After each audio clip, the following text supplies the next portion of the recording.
Yuk jadi bagian dari dakwah kami. Dukung operasional dakwah dan sosial kami, raih pahala amal jariah yang terus mengalir sampai hari kiamat.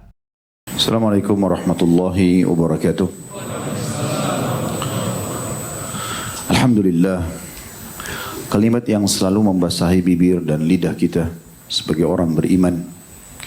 Karena kita memang selalu memuji Tuhan kita Allah dengan penuh keyakinan bahwasanya dengan kalimat ini semua kebutuhan kita akan dipenuhi oleh Sang Pencipta Allah. Sering kami ucapkan bahwasanya ini kalimat syukur.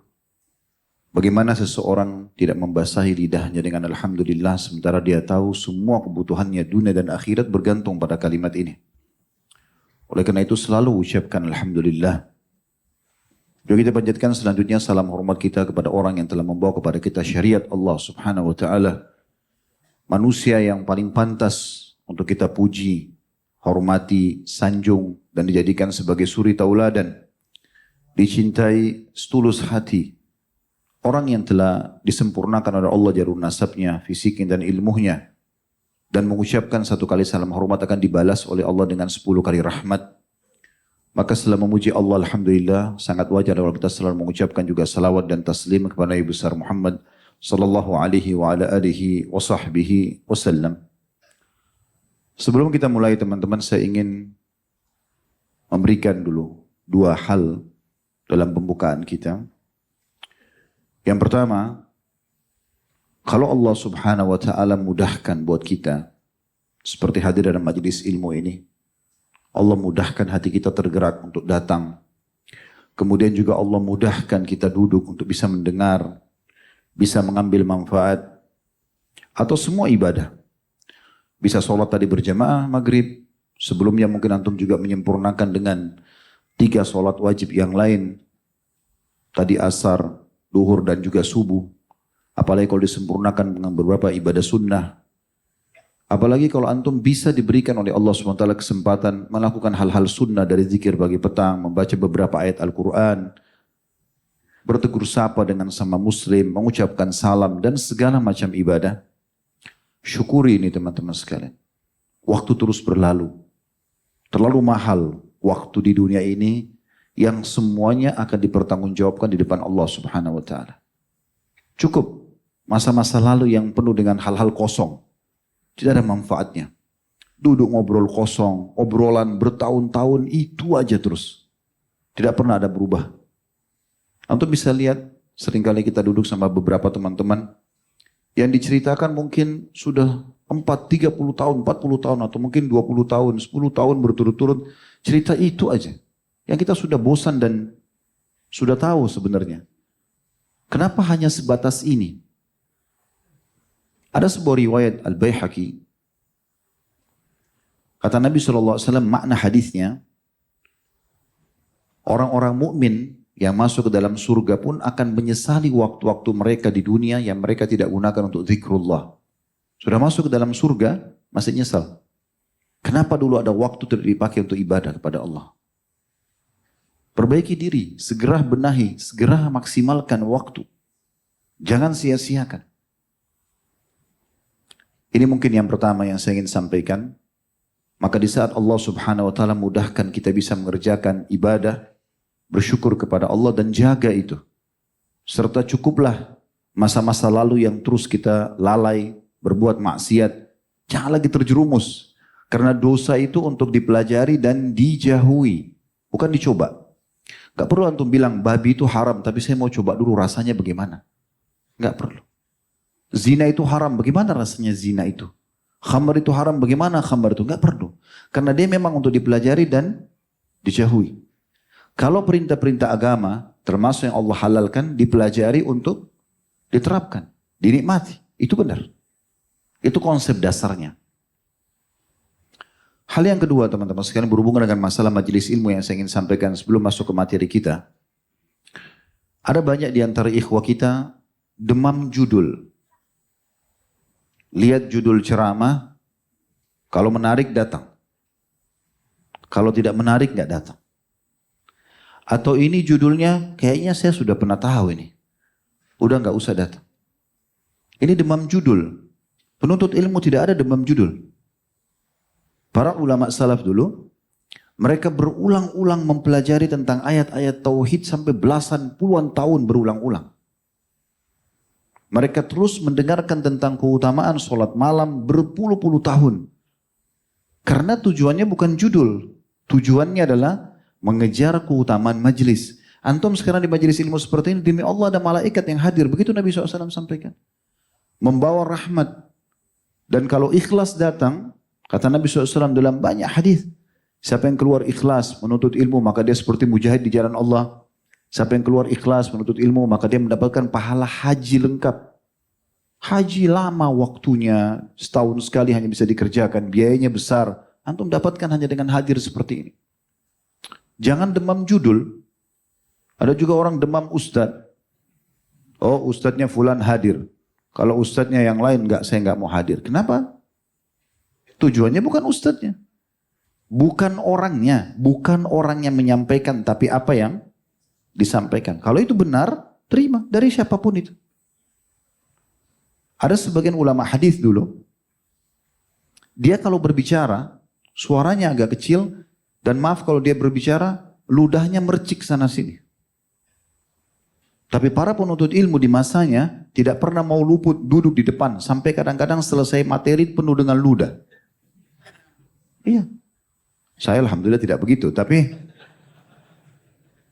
ada seperti itu sampai mereka nulis itu sampai menahan. Tapi karena tujuannya ilmu, bukan yang menyampaikan. Ilmunya ini mahal. Ada di antara mereka yang tidak ada waktu yang dia sisipkan, tidak ada waktu yang dia sia-siakan, sampai dalam kondisi jalan saja, berjalan saja, itu tetap minta faedah apa yang bisa diambil. Begitu. Jadi bukan demam judul, bukan demam ustadz. Karena ini ada di tengah-tengah komunitas kita. Kapan ustadznya ini hadir, yang ustadz lain tidak. Oh ini ustadz tidak terkenal, nggak usah. Oh ini ustadz retorikanya kurang bagus. Oh ini penampilannya kurang. Jadi penilaiannya ke situ. Sehingga dia datang, innamal a'malu binniyat. Dia hanya dapat, oh yang bawa pulang penampilan ustadznya bagus. Kan gitu. Oh judulnya bagus, cuma sebatas itu. Nggak ada bekasnya ilmunya, karena bukan ilmu tujuannya. Hilangkan ini teman-teman sekalian. Demam judul dan demam ustadz, ini nggak ada. Ilmu yang didengarkan. Kalau ilmu itu benar yang disampaikan, maka ambil ilmu itu. Karena antum butuh dengan ilmu. Sering kami sampaikan dalam banyak kajian-kajian, kebutuhan kita terhadap ilmu syar'i teman-teman. Memahami apa yang Allah perintahkan, apa yang Allah larang. Ini demi Allah lebih kita butuhkan daripada makanan pada saat kita lapar. Air pada saat kita dahaga. Tempat tidur pada saat kita capek dan letih. Karena memang nanti ilmu agama akan memandu kita. Mana makanan yang boleh, mana tidak boleh, mana minuman boleh, mana yang tidak boleh. Mana tempat tidur yang boleh, mana tidak boleh. Ilmu agama ini lebih kita butuhkan. Antum harus merasa lebih butuh duduk di sini daripada duduk di restoran pada saat lapar. Lebih butuh ini daripada meeting miliaran pun. Karena ini masalah antum ke depannya pendapatan saya boleh atau enggak nih dari sini. Pergaulan dan segala macam hal. Ini juga hal yang lain saya ingin ingatkan dalam majelis supaya jangan ada demam-demam seperti ini. Tema kita malam ini teman-teman bukan tema yang asing, masalah bakhil. Tapi antum bukan kejar tema. Antum sedang mengejar majelis ilmunya. Keutamaannya itu. Masalah bakhil ini, kita masuk ke tema kita. Sebuah dosa yang banyak orang Islam tidak sadari. Terjerumus di dalamnya. Teman-teman kalau saya tanya mau kaya enggak?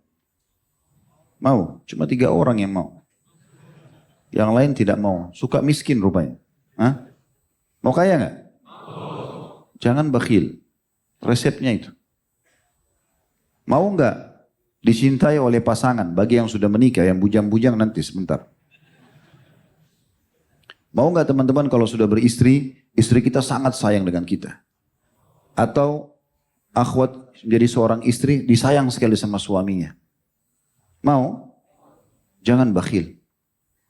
Tidak bisa ketemu teman-teman cinta sejati dengan pelit. Mustahil. Mengkhayal. Mau enggak langgeng hubungan kita dalam persahabatan? Jangan pelit. Jangan bakhil. Tidak bisa langgeng persahabatan kalau masih perhitungan, enggak bisa. Antum bayangkan kalau antum berteman dengan seseorang, Apa saja dia yang duluan ingin membayar. Dia yang ingin mentraktir, suka memberikan hadiah. Enak nggak berteman sama orang begini? Nah, jadikan diri antum seperti itu. Supaya orang nyaman dengan kita. Makanya pernah ada orang datang kepada Abdullah bin Mas'ud radhiyallahu anhu, kemudian dia mengatakan begini, saya mencintai anda karena Allah. Kata Abdullah bin Mas'ud, kau sudah tahu syaratnya. Dia bilang, apa syaratnya? Beliau mengatakan, kantongku adalah kantongmu. Kantongmu adalah kantongku. Maknanya apa? Siap. Saya pakai uangmu, kamu pakai uang saya. Orang itu mengatakan, saya belum siap. Kata Abdullah bin Mas'ud, cari orang lain. Begitu prinsipnya. Jadi pondasi dasar persahabatan sejati, dermawan dulu, nggak boleh bakhil. Pondasi dasar rumah tangga langgeng bahagia, dermawan. Partner bisnis, pemimpin dengan bawahannya. Kalau ada pemimpin dermawan, disukai oleh masyarakat, suka bagi, suka memberi. Tapi kalau bakhil, pasti dijauhi. Begitu juga dengan masyarakat. Royal dengan pemimpinnya juga sama. Dan seterusnya. Ini mukaddimah kita untuk memahami teman-teman. Kenapa bakhil itu jadi dosa? Karena memang merusak hubungan dengan Allah. Allah nggak ciptakan kita untuk pelit. Orang Allah aja maha mulia, maha dermawan, suka memberi. Orang kafir pun masih diberi rezeki oleh Allah SWT. Maka ini bisa mengundang rahmat Allah SWT dengan dermawan dan justru murka Allah kalau bakhil. Begitu juga hubungan dengan makhluk itu akan baik kalau kita dermawan dan akan rusak kalau kita bakhil. Jelas sampai sini? Ini pembukaannya. Bagi teman-teman yang masih mengatakan, oh tadi kan temanya bakhil saya sudah tahu. Udah tahu belum ini? Ya. Atau mungkin kebersamaan kita duduk bersama di majelis ilmu ini sepertinya tidak bisa antum beli dengan nilai apapun. Ini hari kiamat teman-teman, kalau antum lihat kesempatan emas yang Allah kasih seperti ini, hadir di majelis ilmu, ibadah bersama, dan seterusnya, sholat berjamaah, apa saja ibadah, kita rasanya ya berharap kembali ke dunia hanya untuk ini saja. Karena nikmatnya. Teman-teman saya tanya, kalau seandainya menit ini antum meninggal, kita meninggal. Saya atau antum, kita meninggal. Lalu kemudian di saat malaikat maut sudah akan mencabut ruh, dikasih kesempatan.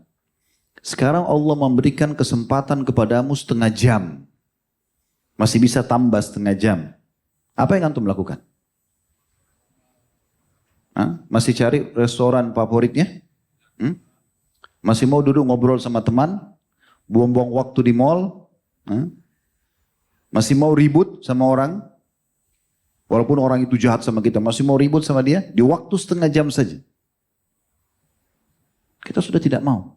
Bahkan kumpul biologi sama istri pun mungkin kita tidak mau. Setengah jam itu, gak bakal kita sia-siakan. Masih mau meeting yang miliaran? Gak ada lagi. Antum ambil ibrah, pelajaran dari situ. Ternyata kalau Allah masih memberikan saya kesempatan setengah jam saja, dan itu tidak mungkin terjadi. Karena Allah mengatakan, فَإِذَا جَاءَ أَجَلُهُمْ la yastakhiruna sa'atan wa la yastakdimun. Kalau ajal sudah datang tidak akan dimajukan, tidak akan dilambatkan sesaat pun tidak. Tapi ini kita rasionalkan, kalau seandainya Allah kasih kesempatan. Tidak ada lagi orang mau kembali ke makanan favoritnya, biologisnya, nongkrong sama teman-temannya. Lalu apa yang dia mau dalam setengah jam itu? Dia berharap bisa taubat kepada Allah. Dia berharap bisa sujud. Dia berharap bisa minta maaf dengan orang yang telah dia sakiti. Dia berharap bisa sedekahkan semua uang di rekeningnya. Itu yang antum harap kalau antum meninggal. Nah sekarang mumpung belum meninggal, itu targetnya. Yang lain ini pernak-perniknya itu hiasan dunia. Ini yang kita butuh ini. Kita butuh ini. Maka jadikan diri kita teman-teman seperti calon mayit yang Allah kasih kesempatan hidup. Apa yang antum akan kejar, kejar sekarang. Karena Allah bukan memberikan kita waktu setengah jam sekarang.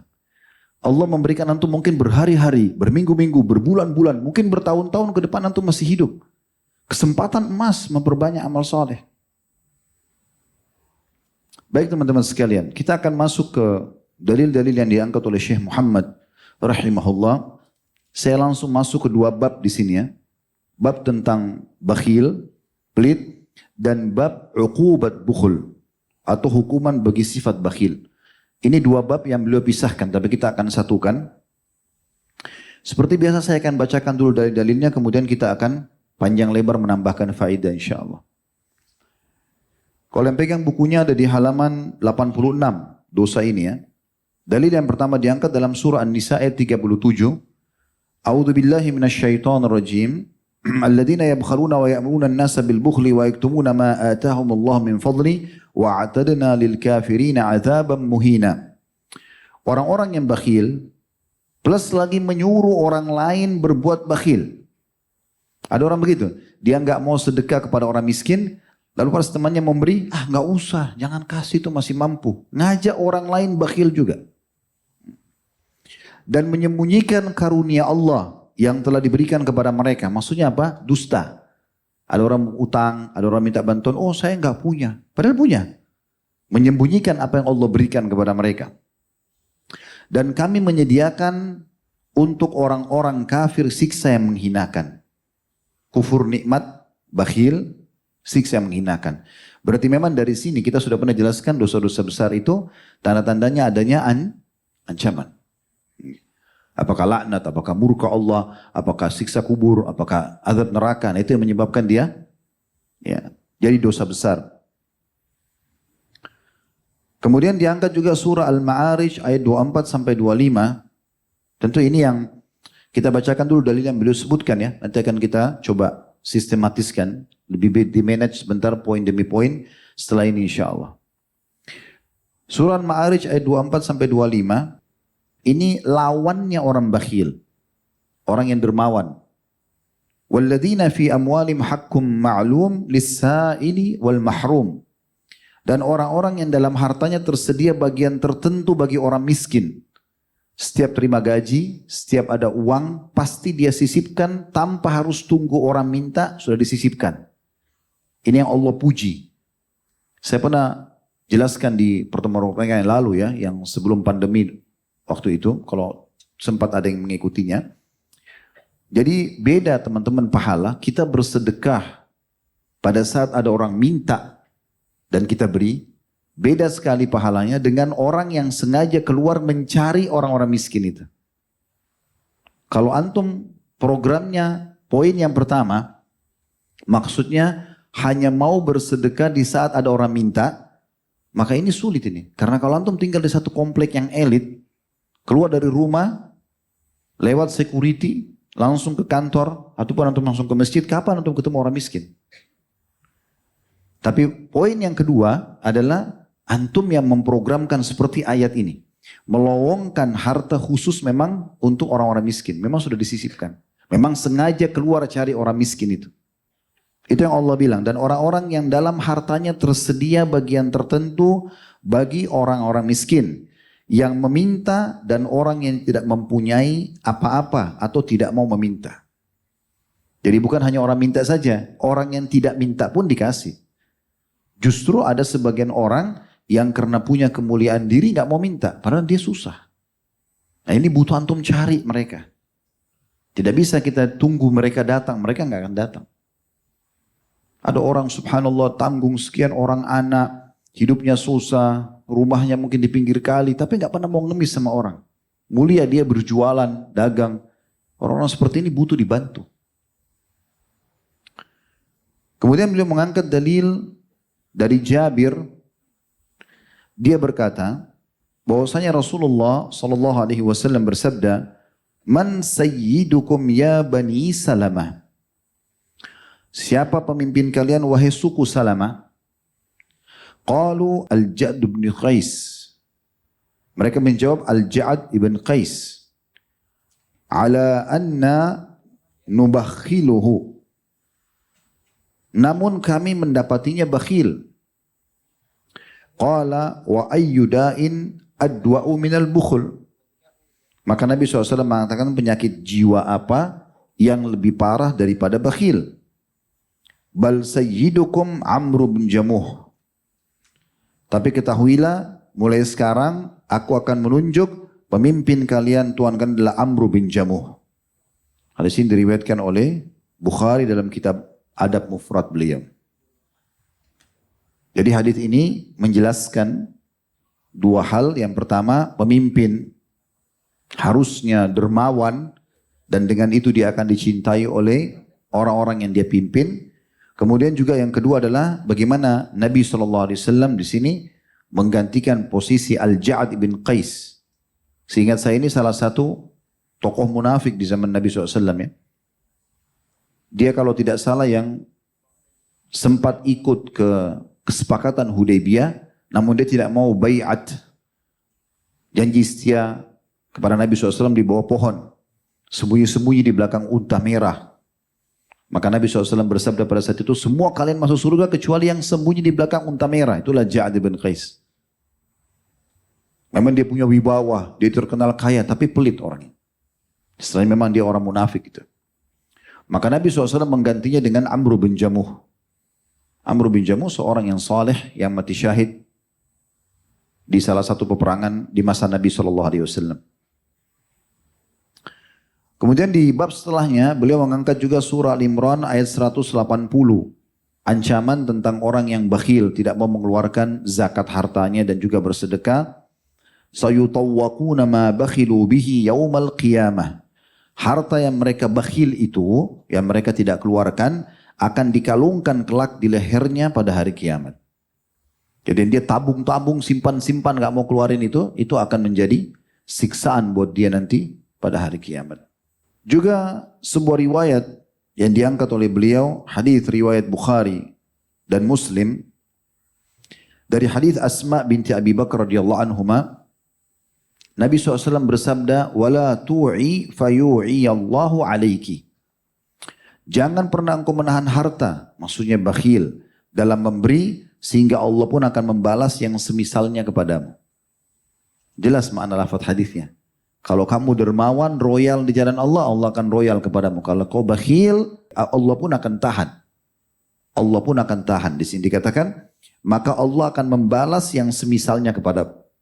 Allah juga akan menahan karunia-Nya. Juga dalam hadis yang lain, irdihi yurdahu laki.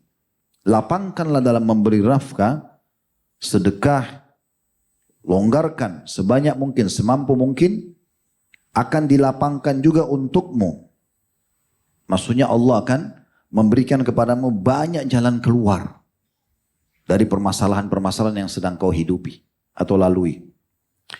Juga beliau mengangkat sabda Nabi SAW, hadis yang masyhur riwayat Bukhari, yang kalau pagi hari tiba, maka dua malaikat turun ke langit bumi, ya, kemudian atau ke bumi, kemudian berkata, salah satunya mengatakan, Allahumma a'ti mumsikan talafa. Ya Allah, karuniakanlah orang yang menahan hartanya kerugian, kehancuran, kebinasaan. Kata Ibnu Hajar rahimahullah, kehancuran dan kebinasaan di dirinya dan hartanya. Dan malaikat yang satu lagi mengatakan wa'ati munfikan khalafa, dan berikanlah orang yang berinfak pengganti. Nah ini dalil-dalil yang diangkat oleh Syekh Muhammad rahimahullah. Sebenarnya teman-teman sekalian, dengan cukup membacakan dalil ini sudah cukup bagi kita. Karena sangat jelas ayat-ayat Al-Qur'annya, hadits-hadits Nabi alaihi salatu wassalam. Tapi insya Allah kita akan coba tambahkan dengan beberapa informasi, semoga ini akan menambah ilmu buat kita. Ada hal yang menarik yang disampaikan oleh Abu Hatim rahimahullah. Ini tambahan informasi, kita sudah mulai tambahkan faedah-faedahnya. Beliau mengatakan, bakhil itu adalah sebuah pohon di neraka. Bakhil itu adalah sebuah pohon di neraka, sedangkan ranting-rantingnya ada di dunia. Siapa atau barang siapa yang bergelantungan pada salah satu dari ranting-ranting itu, ranting pelit, dari semua lini kehidupannya. Ada orang dermawan di satu sisi tapi pelit di satu sisi. Sama saja, dia seperti sedang bergelantungan di ranting-ranting yang membawanya ke neraka. Kata beliau, sedangkan ranting-rantingnya, banyak aktivitas kita, ada di dunia. Barang siapa yang bergelantungan pada salah satu dari ranting-ranting pelit atau bakhil itu, niscaya akan menjerumuskannya ke dalam api neraka. Jadi artinya tidak boleh kita dermawan satu sisi, pelit di satu sisi. Memang sekaligus, sekalian. Mau jadi dermawan aja, nggak usah setengah-setengah. Kalau mau jadi orang baik teman-teman dan menikmati kebaikan itu 100% harus hijrah. Gak bisa, harus betul-betul 100% maksimal. Mau mulai sekarang sholat malam, maksimal sholat malam udah. Maksimal ya. Hijrah tinggalkan pekerjaan haram, maksimal semuanya maksimal. Gak bisa setengah-setengah. Yang buat banyak orang kembali kepada kemaksiatan kenapa? Karena setengah-setengah. Gak bisa, harus 100% hijrah. Itu dicontohkan oleh para sahabat radhiyallahu anhum pada saat mereka masuk Islam, mereka hijrah, udah totalitas di situ. Nah sama ini, kalau kita tinggalkan bakhil, harus totalitas. Jadi dermawan langsung totalitas.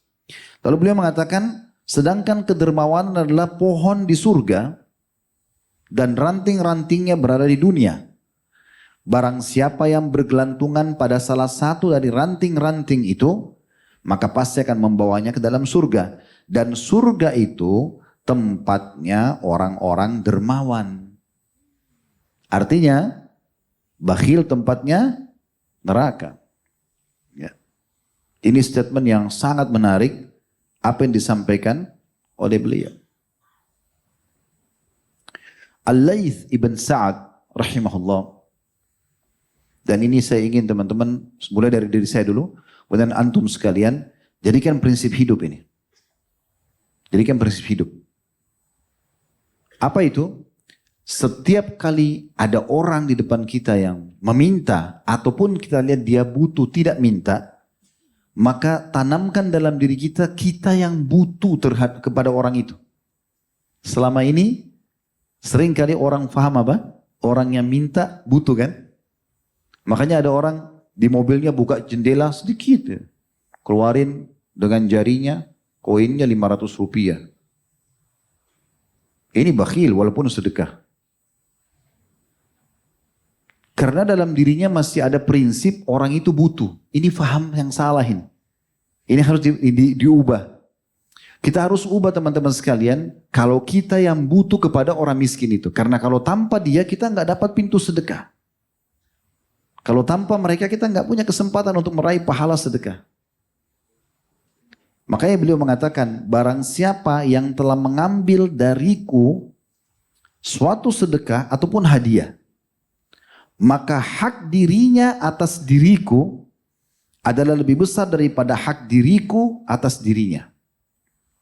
Artinya dia lebih pantas aku hormati, segala macam. Karena memang dia telah mengambil apa yang telah aku sedekahkan. Karena alasannya, kata Al-Layth rahimahullah, karena dia telah menerima apa yang aku korbankan kepada Allah.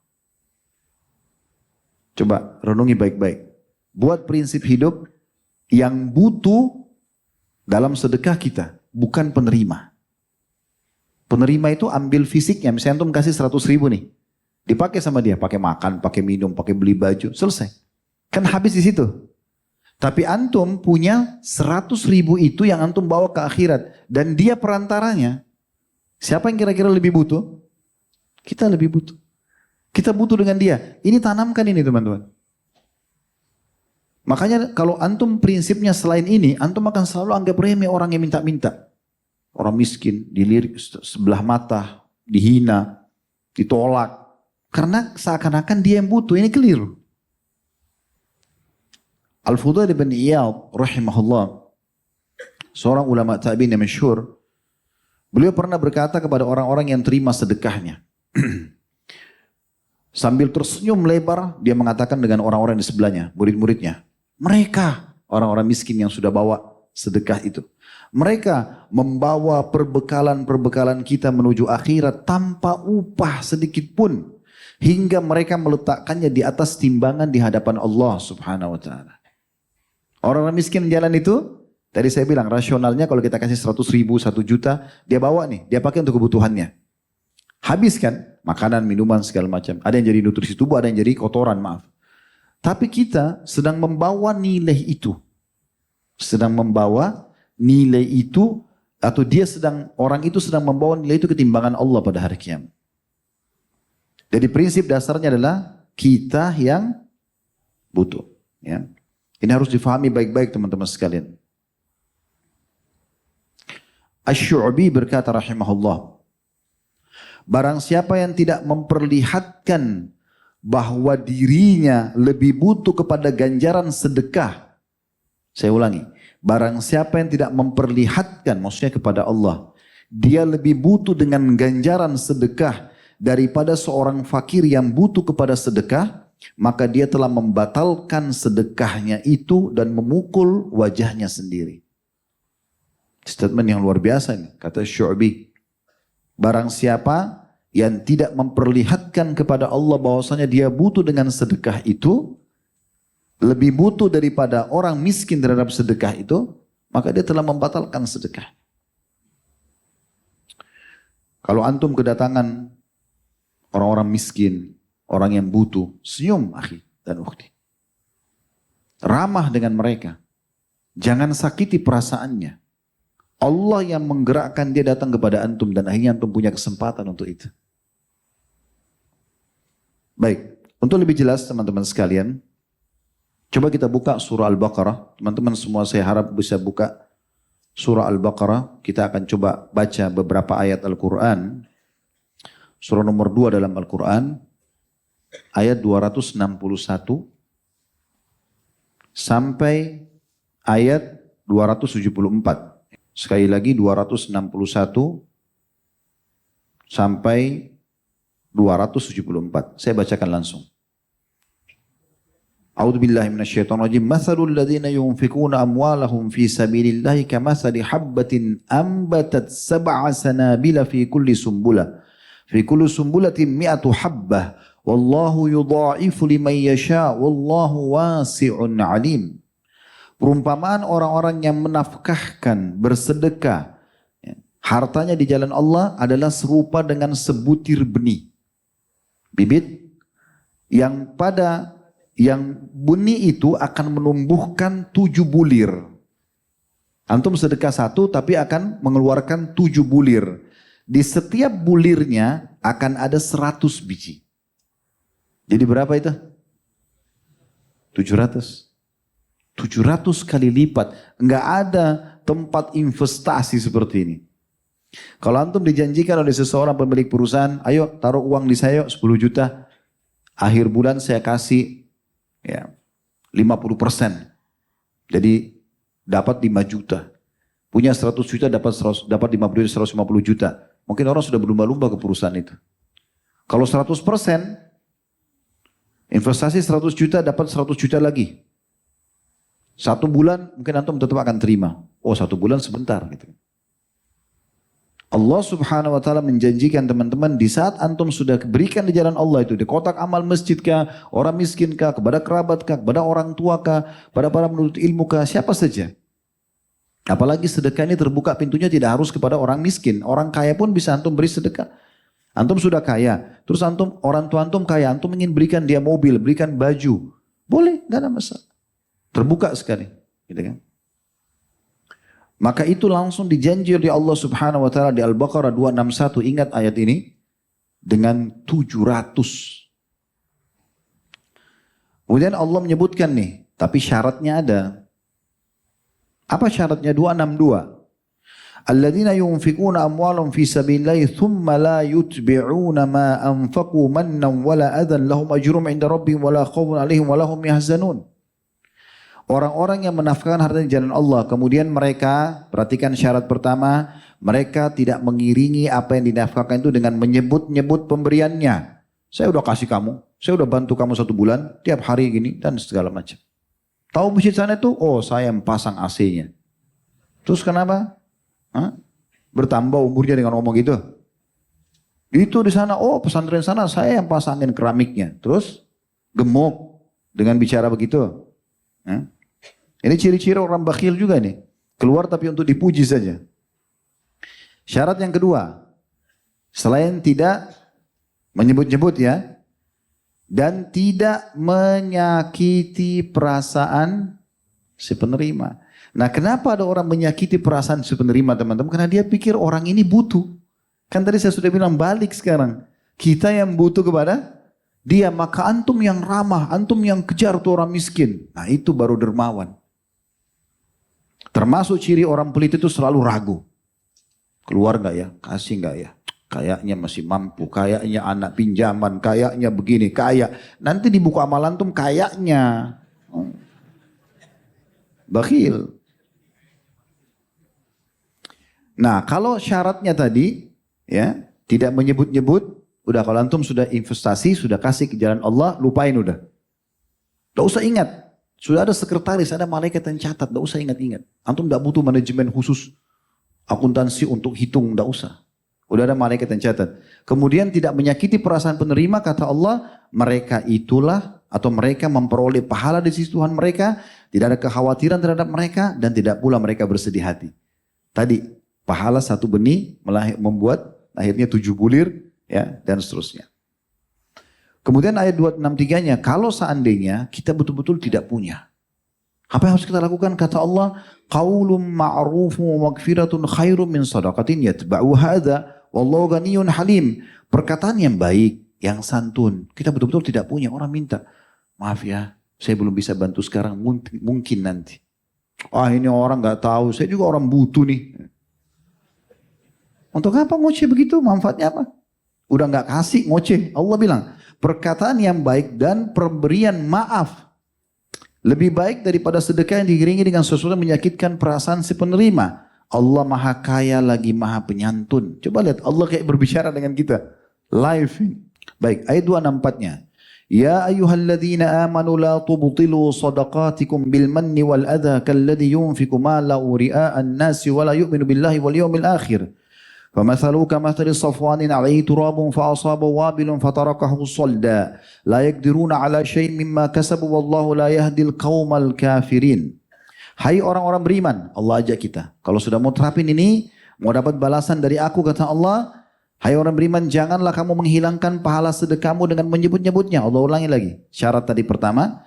Dan jangan menyakiti perasaan si penerima, seperti orang yang menafkahkan hartanya karena riya. Yang suka marah-marah sama orang miskin itu riya. Ya? Dan tidak beriman kepada Allah dan hari kemudian. Dia tidak mengejar pahala itu. Maka perumpamaan orang itu seperti batu licin yang di atasnya ada tanah. Antum bayangkan sebuah batu yang licin, agak runcing gitu, kemudian ditaruh pasir, tanah di atasnya. Maka kan tanah itu nggak bisa tahan, pasti akan jatuh. Nah seperti itu hasil sedekah mereka. Tidak cukup situ, Allah mengatakan kemudian batu itu ditimpa dengan hujan yang lebat. Lalu menjadilah dia bersih tanpa tanah. Maksudnya tidak ada pahalanya sama sekali.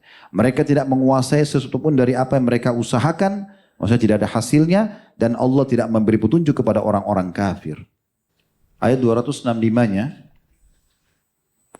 وَمَثَلُ الَّذِينَ يُنْفِقُونَ أَمْوَالَهُمْ ابْتِغَاءَ مَرْضَاتِ اللَّهِ وَتَثْبِيتًا مِنْ أَنْفُسِهِمْ كَمَثَلِ جَنَّةٍ بِرَبْوَةٍ أَصَابَهَا وَابِلٌ فآتت أكلها ضعفين فإن لم يصبها وابل فطل والله بما تعملون بصير. Perumpamaan orang-orang yang membelanjakan hartanya karena mencari keridhaan Allah, karena ikhlas dan untuk keteguhan jiwa mereka, maksudnya supaya mereka tetap dalam keadaan beriman, seperti sebuah kebun yang terletak di daratan tinggi yang disiram oleh hujan lebat, maka kebun itu akan menghasilkan buahnya, hasil panennya 2 kali lipat. Jika hujan lebat tidak menyiraminya, maka hujan gerimis pun sudah memadai. Dan Allah maha melihat apa yang kamu perbuat. Jadi kalau orang bersedekah teman-teman, ini syaratnya juga 2 ini. Yaitu memang dia bersedekah karena mencari ridha Allah. Dan yang kedua untuk keteguhan jiwa. Supaya kita betul-betul tetap dalam keadaan iman kita. Kemudian ayat 266-nya. Ayawaddu ahadukum an takuna lahu jannatun min nakhilin wa anabin tajri min tahta al-anharu lahu fiha min kulli thamarati wa asabahu al-kibar wa lahu dhurriyyatun du'afa'u fa asaba i'sarun fi narun fahtaraqat kadzalika yubayyinu Allahu lakumul ayati la'allakum tatafakkarun. Apakah ada salah seorang di antaramu yang ingin mempunyai kebun kurma dan anggur yang mengalir di bawahnya sungai-sungai? Dia mempunyai dalam kebun itu segala macam buah-buahan.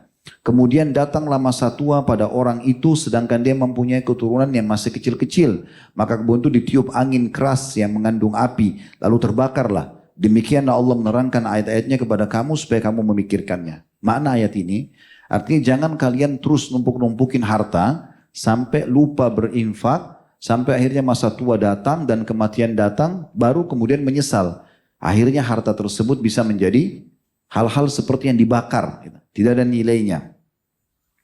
267-nya, ya ayyuhalladzina amanu anfiqu min thayyibati ma kasabtum wa mimma akhrajna lakum minal ard wa la tayammamul khabitha minhu tunfikuna wa lastum biakhidhi illa an tughmidu fi wa'lamu annallaha ganiyyun hamid.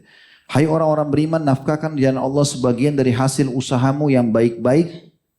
Kemudian kita masuk ke syarat ketiga. Tadi syarat yang pertama adalah tidak menyebut-nyebut, syarat kedua tidak menyakiti perasaan si penerima. Sekarang yang ketiganya, dan janganlah kamu memilih yang buruk-buruk. Ini syarat yang ketiga, sedekahnya. Jangan pilih yang buruk-buruk lalu kamu nafkahkan darinya. Hasil panen yang busuk-busuk itu disedekahkan.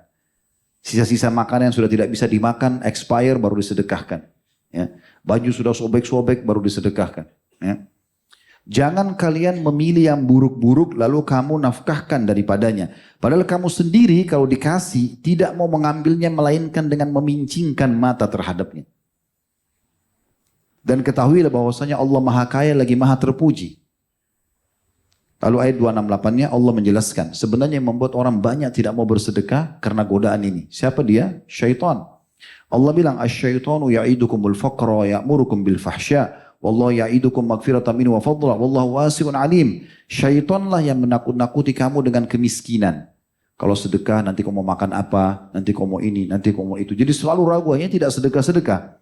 Dan menyuruh kamu berbuat kejahatan. Makna kejahatan sini adalah kekikiran. Bakhil yang sedang kita bahas. Sedangkan Allah menjanjikan dengan sedekah itu untukmu ampunan daripadanya dan karunia. Rezeki yang luas. Dan Allah maha luas karuniahnya lagi maha mengetahui. Kalau ada yang faham ini, Allah sebutkan di ayat 269-nya, dia telah diberikan hikmah. Pemahaman yang baik dari Al-Quran dan Sunnah. Yu'til hikmata man yasha'. وَمَنْ يُؤْتَ الْحِكْمَةَ فَقَدْ أُوتِيَ خَيْرًا كَثِيرًا وَمَا يَذَّكَّرُ إِلَّا أُولُو الْأَلْبَابِ. Allah menganugerahkan al-hikmah atau kepahaman tentang Al-Quran dan Sunnah kepada siapa yang dikehendakinya, termasuk mau bersedekah tadi, memahami ayat-ayat ini. Dan barang siapa yang dianugerahi hikmah yang benar-benar telah dianugerahi karunia yang banyak, dan hanya orang-orang berakal lah yang dapat mengambil pelajaran. Kita lanjutkan tadi membaca surah Al-Baqarah, surah nomor 2, ayat 261 sampai 274. Dan kita masuk ke ayat 270-nya. Bunyinya, Syaitanirrajim, "Wa ma anfaqtum min nafaqatin aw nadartum min nadrin fa innallaha ya'lamu wa ma lidh-dhalimin min ansar." Apa saja yang kamu nafkahkan atau apa saja yang kamu nazarkan, kecil ataupun besar, maka sungguhnya Allah mengetahuinya. Orang-orang yang berbuat zalim, tidak ada seorang penolong pun baginya. Maksudnya, orang yang tidak bersedekah ini, dia zalimi dirinya sendiri. Karena peluang untuk meraih rahmat Allah, peluang untuk menambah tambahan rezeki, peluang untuk dicintai oleh manusia hilang.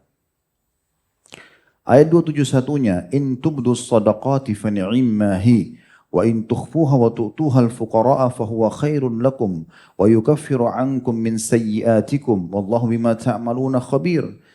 Jika kamu menampakkan sedekahmu, kayak kita lagi mendapatkan ada orang miskin pinggir jalan, terpaksa kita harus kasih di depan orang. Maka itu baik sekali. Tidak ada yang salah. Kecuali orang memang sengaja riak gitu kan. Dan jika kamu menyembunyikannya di saat ada kesempatan itu tidak dilihat oleh orang, dan kamu berikan kepada orang-orang fakir, maka menyembunyikan itu lebih baik lagi bagimu. Dan Allah akan menghapuskan dengan sedekah itu dari kamu sebagian kesalahan-kesalahanmu. Dan Allah mengetahui apa yang kamu kerjakan. Ayat 272-nya. "Laisa 'alaika hudahum walakinnallaha yahdi man yasha' wa ma tunfiqu min khairin fali anfusikum wa ma tunfiquna illa ibtigha'a wajhillah wa ma tunfiqu min khairin yuwaffa ilaikum wa antum la tudhlamun." Bukanlah kewajibanmu menjadikan mereka mendapat petunjuk, hai Muhammad. Begitu juga para dai, para ulama, mereka tidak punya tugas untuk memaksakan hidayah pada orang-orang. Cukup menyampaikan, diterima, alhamdulillah. Tidak terima ya mereka rugi sendiri. Allah menyebutkan itu pada Nabi Muhammad SAW. Akan tetapi Allah lah yang memberi petunjuk atau dalam kurung memberi taufik kepada siapa yang dikehendakinya. Dan apa saja harta yang baik yang kamu nafkahkan di jalan Allah. Makna baik adalah yang halal dan ikhlas. Maka pahalanya itu untuk kamu sendiri. Dan janganlah kamu membelanjakan sesuatu melainkan karena mencari keridhaan Allah. Bukan karena mau dipuji orang. Dan apa saja harta yang baik yang kamu nafkahkan, niscaya kamu akan diberi pahalanya dengan cukup sedangkan kamu sedikit pun tidak akan dianiaya atau dirugikan. 273-nya, lil fuqara'il ladzina uhsiru fi sabilillahi la yastati'una darban fil ardi yahsabuhumul jahilu aghniya'a minat ta'affufi ta'rifuhum bisimahum la yas'aluna an-nasa ilhafa wa ma tunfiqu min khairin fa innallaha bihi alim. Berinfaklah kepada orang-orang yang fakir, yang terikat di jalan Allah. Mereka tidak dapat berusaha di muka bumi. Para mujahidin, para orang-orang yang tertindas, orang-orang penuntut ilmu yang tidak bisa bekerja mencari nafkah, berinfak kepada mereka. Orang yang tidak tahu menyangka mereka itu adalah orang-orang kaya karena memelihara diri dari meminta-minta. Tadi saya bilang ini ada orang yang mulia. Dia miskin tapi dia nggak pernah mau minta. Nah orang-orang seperti ini harus dijadikan target sedekah kita. Kamu kenal mereka dengan melihat sifat-sifat mereka. Kelihatan dari penampilannya, kelihatan dari sendalnya yang dia pakai, kelihatan dari ya rumah yang dia tinggal. Ya. Mereka tidak meminta kepada orang secara mendesak. Dan apa saja harta yang baik yang kamu nafkahkan di jalan Allah, maka sungguhnya Allah maha mengetahuinya. Ayat terakhir, 274-nya, jadi dari ayat 261 sampai 274, semuanya masalah sedekah. Alladzina yunfikuna amwalahum bil-laili wan-nahari sirran wa alaniyatan falahum ajrum 'inda rabbihim wala khaufun 'alaihim wala hum yahzanun. Orang-orang yang sibuk menafkahkan hartanya, bersedekah di malam dan di siang hari, secara tersembunyi ataupun terang-terangan, tergantung kondisi dan keadaannya. Maka mereka mendapat pahala di sisi Tuhan mereka, tidak ada kekhawatiran terhadap mereka, dan tidak pula mereka bersedih hati. Ya, jadi dari ayat-ayat ini sudah jelas bagaimana Allah subhanahu wa ta'ala memerintahkan agar kita dermawan dan menjauhi sifat bakhil. Abdul Aziz bin Umair, ini kita sudah tinggalkan tadi, surah Al-Baqarah, kita tambahkan beberapa perkataan salaf berhubungan dengan masalah ini. Abdul Aziz bin Umair rahimahullah berkata, solat itu akan menyampaikan dirimu setengah perjalanan. Sementara puasa menyampaikan dirimu ke pintu sang raja. Dan sedekah akan menyampaikan dirimu ke hadapan raja tersebut. Umar bin Khattab radhiyallahu anhu berkata, sesungguhnya amal-amal itu saling berbangga-bangga diri. Dan sedekah berkata, akulah yang paling baik di antara kalian. Yahya bin Mu'adz rahimahullah berkata, tidaklah saya mengetahui suatu biji yang bisa mengimbangi gunung-gunung dunia kecuali sedekah. Tidaklah saya mengetahui sebuah biji, maksudnya sedekah kecil, tapi bisa ya, mengimbangi gunung-gunung dunia kecuali sedekah. Ibnu Abi Ja'ad rahimahullah berkata, sesungguhnya sedekah itu benar-benar menghilangkan 70 pintu keburukan. Jadi ternyata sedekah itu bukan cuma sekedar mendapatkan rahmat Allah, mendapatkan pahala, mendapatkan balasan melimpah, tapi juga dia akan menghilangkan kita dari musibah, masalah-masalah dalam kehidupan. Sampai Abdullah bin Abbas berkata, saya kalau memiliki satu perkara yang belum selesai, atau doa yang belum diijabah, maka saya sengaja keluar mencari orang miskin bersedekah. Agar urusan saya diterima atau dimudahkan dan juga doa saya diijabah. Ada sebuah statement yang menarik disampaikan oleh Abul Abbas Ibnu Taimiyah rahimahullah mengenai tentang orang-orang yang gemar bersedekah dan orang yang bakhil. Beliau bilang kurang lebih maknanya, terjemahannya di Majmu' Fatwanya beliau, berbuat baik dan takwa, gemar berbuat ketaatan-ketaatan dan patuh kepada Allah akan selalu menenangkan jiwa. Kalau antum tidak tenang, nggak mungkin antum duduk nunggu di sini kan. Ada ketenangan jiwa Allah kasih di majelis ilmu, ada ketenangan jiwa bagi orang yang sedang puasa walaupun haus, lapar, ada ketenangan jiwa orang yang pergi haji dan umrah walaupun jauh meninggalkan keluarganya dan seterusnya. Berbuat baik dan takwa akan selalu menenangkan jiwa dan melapangkan hati. Sehingga orang tersebut di hatinya menjadi lapang, tenang dari sebelumnya. Ketika seseorang berbuat baik dan semakin bertakwa, Allah pun makin melapangkan dan menyejukkan hatinya. Sebaliknya, kata beliau, maksiat dan sifat bakhil menyempitkan jiwa. Jadi di sini beliau sebutkan maksiat secara umum, lalu beliau khususkan bakhil. Padahal masuk dalam maksiat juga dosa kan? Kan kita bahas sekarang dosa-dosa besar. Kalau orang bakhil berarti dia berdosa gitu kan? Tapi di sini beliau memisahkan antara maksiat dan sifat bakhil. Dikhususkan lagi bakhil oleh beliau, itu akan menyempitkan jiwa. Sifat tersebut malah menyia-nyiakan dan menyengsarakan jiwa seseorang. Subhanallah, orang yang terbiasa dermawan yang teman-teman sekalian, sangat lapang dadahnya, sangat tenang jiwanya. Dicintai Allah, dia pun lapang hidupnya, tenang, dicintai juga oleh orang-orang. Lalu kenapa seseorang itu tidak berpikir untuk menjadi dermawan? Lalu kenapa harus bakhil? Baik, sebagai penutup teman-teman sekalian kita akan baca pertanyaan setelah ini, tips-tips yang harus kita lakukan supaya kita tidak bakhil. Yang pertama, terus gali mutiara-mutiara dalil dari Al-Quran dan Sunnah. Tadi itu baru sebagian yang kita baca. Al-Baqarah 261 sampai 274 tadi coba diulang-ulangi lagi dan coba baca masih banyak dalil-dalil lain berhubungan dengan masalah perintah untuk dermawan, bersedekah. Begitu juga dengan hadis-hadis Nabi SAW, perkataan para ulama salaf. Selalu nonton ceramah-ceramah para asatidz yang sampaikan tentang masalah keutamaan sedekah. Supaya terus saja kita termotivasi. Karena kita ini butuh pembaharuan. Kata Nabi SAW, setiap orang yang beribadah itu ada masa semangat. Tapi di setiap masa semangat ada masa jenuh. Siapa yang pada saat jenuh itu menuju ke sunnah, maka dia telah mendapatkan hidayah. Dan siapa yang menuju kepada selain sunnah, maka dia telah binasa. Jadi ini yang pertama tipsnya, bagaimana kita membaca keutamaan-keutamaan, terus gali mutiara-mutiara dari Al-Quran dan juga hadis Nabi SAW dan perkataan para salafus salih tentang masalah sedekah, supaya selalu motivasi kita.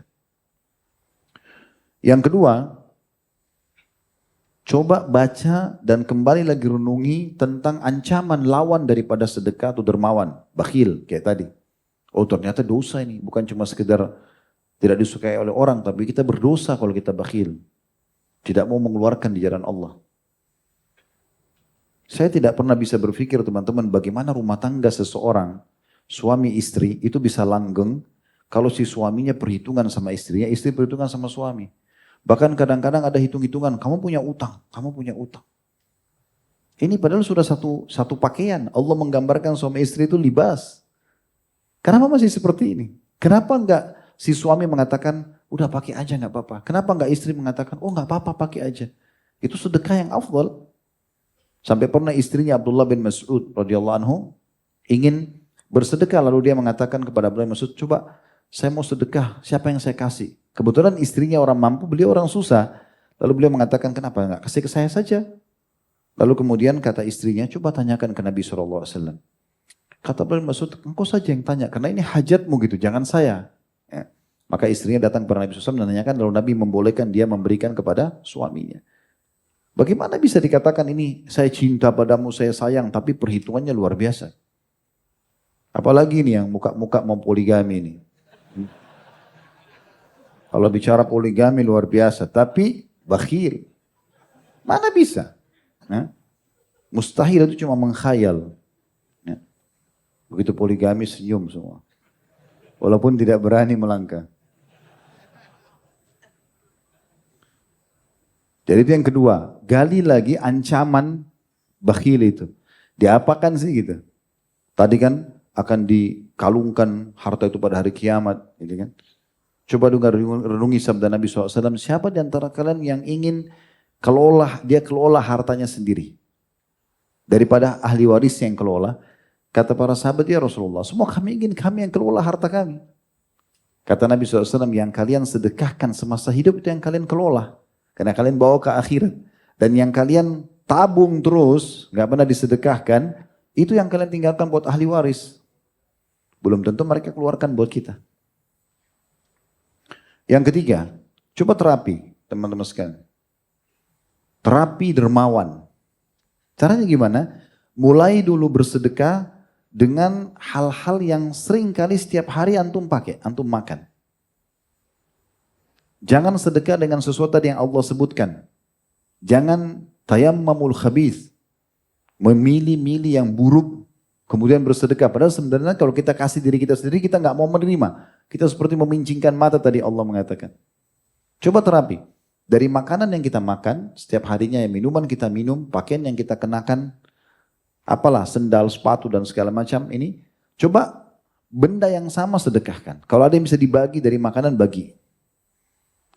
Nabi Ibrahim alaihissalam dapat julukan ayahnya para penjamu tamu karena setiap kali istrinya hidangkan makan, nggak pernah makan sendiri. Pasti dia buka pintu, siapa saja lewat dipanggil. Kenal nggak kenal? Untuk makan bersama. Kalau antum langsung tutup. Kadang-kadang yang unik ini ada orang tua. Ya. Begitu dia habis masak ibu-ibu, mungkin kesukaannya bisa goreng kah, apalah tempe goreng. Begitu anaknya lewat, jangan sentuh. Punya ibu. Atau ayah beli belanja bulanan, taruh minuman, yogurt, apa di kulkas. Marah-marah sama anaknya, nggak boleh sentuh. Anaknya sendiri dia pelit. La haula wala quwata illa billah. Nah ini butuh terapi nih. Terapi. Jadi bagaimana kita berusaha coba memberi. Bahkan kalau perlu kita berikan kepada orang, kita sendiri tidak menikmatinya, nggak apa-apa. Untuk terapi dulu. Latihan. Jadi saat kita beli minuman, memang cuma bisa satu itu, ada orang lebih butuh, kasih ke dia. Itu kan yang terjadi di perang Yarmuk yang 3 sahabat akhirnya semua mati syahid gara-gara kehausan. Udah berdarah-darah, gitu kan. Kemudian mereka kehausan, begitu ada yang antar minum, begitu mau diminumkan, dia dengar ada seorang lain di sana juga mengeluh haus, dia suruh antar dulu ke sana. Padahal sudah dia butuh sekali. Begitu mereka itu.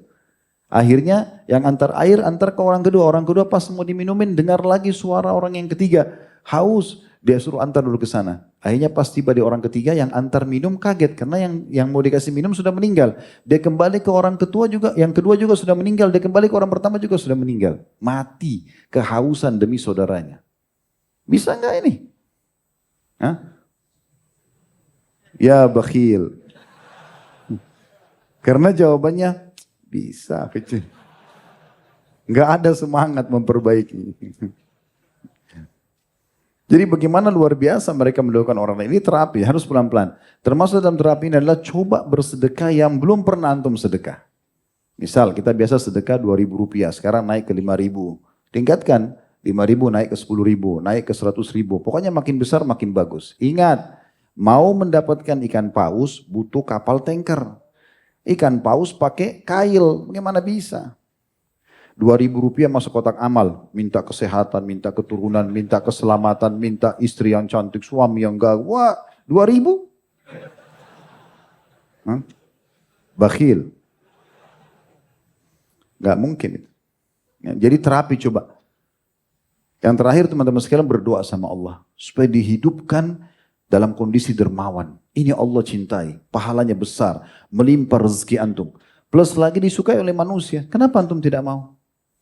Sa'ad radhiyallahu anhu terkenal sangat dermawan, pemimpin orang-orang Ansar di Madinah, dan dia jadikan doanya itu rupanya. Ini pernah kita jelaskan di Tabligh Akbar serial sahabat pada saat menjelaskan tentang beliau. Beliau menjadikan doa, ya Allah, muliakan aku ini, ya, dengan banyak harta melimpah yang aku sedekahkan di jalanmu. Dan betul-betul melimpah sekali hartanya. Dia nikmati itu, bersedekah itu. Tapi minta kepada Allah subhanahu wa ta'ala. Tidak pernah saya temukan teman-teman orang yang dermawan ini miskin. Hampir semua Masya Allah yang suka memberi pasti hidupnya luar biasa berkah. Bahkan Allah berikan keberkahan di harta yang mereka sedekahkan. Yang disedekahkan pun kepada orang itu berkah lagi, cukup. Dan bisa dipakai untuk banyak kegiatan. Ada beberapa saudara-saudara kita Masya Allah muslimin di Indonesia yang dititipkan hartanya ke yayasan kami.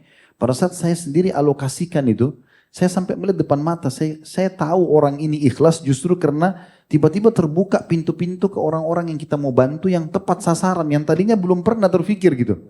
Bagaimana Allah berkahi hartanya dia, mungkin kalau dia kasih sendiri juga tidak ke situ gitu. Tapi Allah berkahi dan tidak habis-habis uang itu disedekahkan ke sana, sedekahkan ke sini, sampai masih banyak sisanya. Kuasa Allah, Allah berikan seperti itu. Allahu a'lam. Baik, ini yang kita bahas teman-teman sekalian. Sampai ketemu insya Allah di Rabu akan datang. Semoga bermanfaat. Kalau ada benar dari Allah, kalau ada salah dari saya mohon dimaafkan. Subhanakallahumma bihamdika asyhadu an la ilaha illa anta astaghfiruka wa atubu ilaik. Wassalamualaikum warahmatullahi wabarakatuh.